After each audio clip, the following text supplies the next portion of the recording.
Hello, everybody. Thank you for joining us for Devotionables, brief devotions for busy people. My name is Gabriel. Today we are in Genesis 38.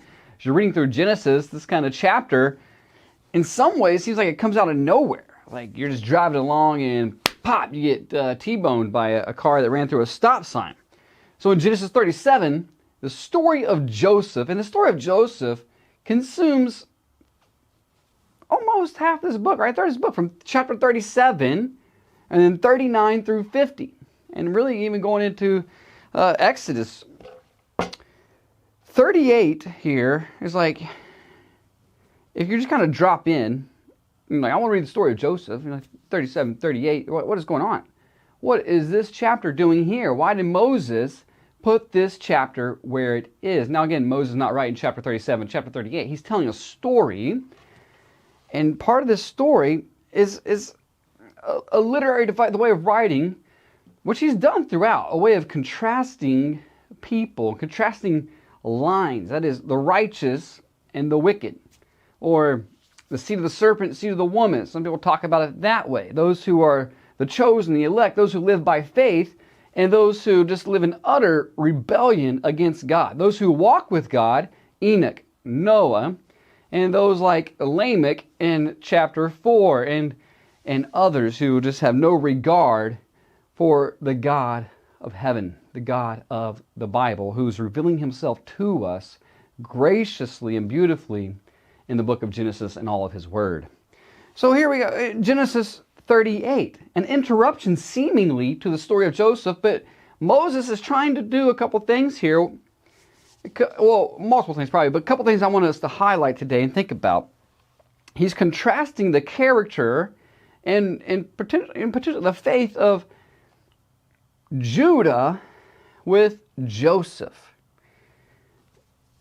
And particularly when you get to 39, I think it becomes more clear, right? And so in 38, we see that Judah is going to go and marry a Canaanite woman. If you can go all the way back through this story, right? Abraham's like, don't take a wife for my son Isaac among these people. You see in some of the other marriages that take place in the way that sexual expression, sexual sin was taking place, even going back to chapter 4. Judah's going down that path. He's following a pagan people, putting their lot with them. And even the way that his sons, you see that they, in verse 7, Judah's firstborn was wicked in the sight of the Lord. The Lord put him to death. Onan, Judah's like, hey, rise up, go into your brother's wife, perform the right of brother-in-law, give her a child, and Onan, what he did, wicked in the sight of the Lord, dead. And then he has another son, and he's afraid that he'll die. So he says to Tamar, wait. But in a sense, like, does he really have any really intention of following through on his word? And so we see that, and we see what happened in 37. Judah kind of the one taking the lead to harm and put Joseph in a bad spot.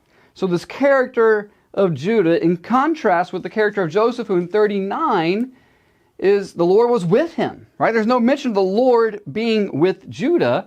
We see the Lord considered his sons wicked and put them to death. In 39, the Lord was with him.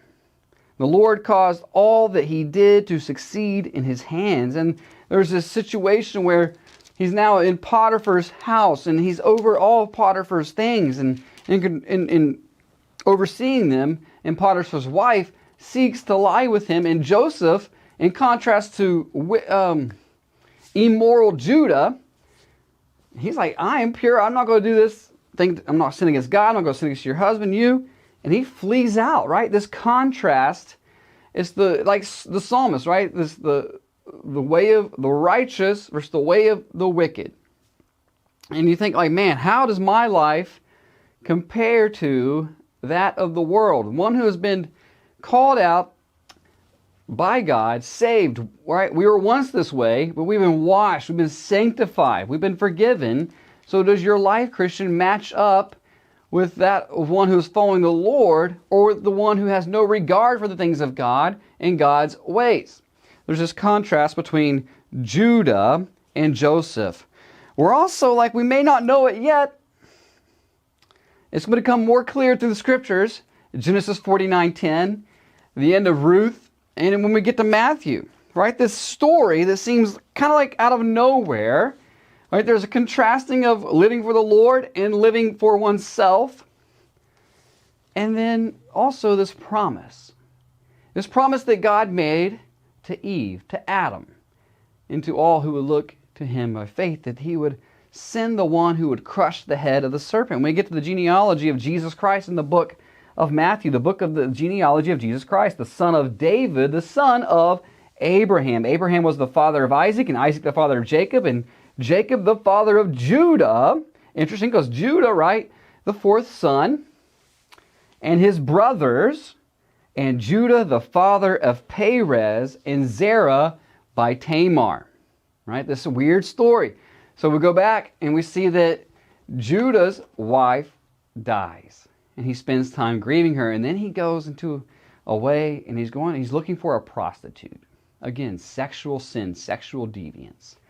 And Tamar, seeing that her father-in-law had no intention of honoring his word, of living righteously in the way of the Lord, she devises this plan, to have a son. And she disguises herself, as you read in chapter 38, as a prostitute. Judah goes into her.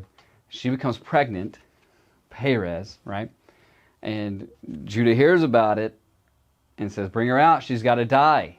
And then with the exchange of pledges that they gave, this man's the father. And he realized, oh, she is more righteous than I.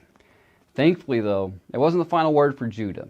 We see as his life develops, he seemingly has a change of way, a change of heart, repenting and trusting in the Lord, living for the Lord, and doing what's right by Joseph and his family later in his days. And the Lord used this story, worked through these crazy, what's chapter 38 all about, to bring about part of the line, part of that seed of the promise, Jesus Christ, who would ultimately come from Perez by Tamar and Judah. Genesis 38. Wow, what an intriguing story. God's blessings on you today.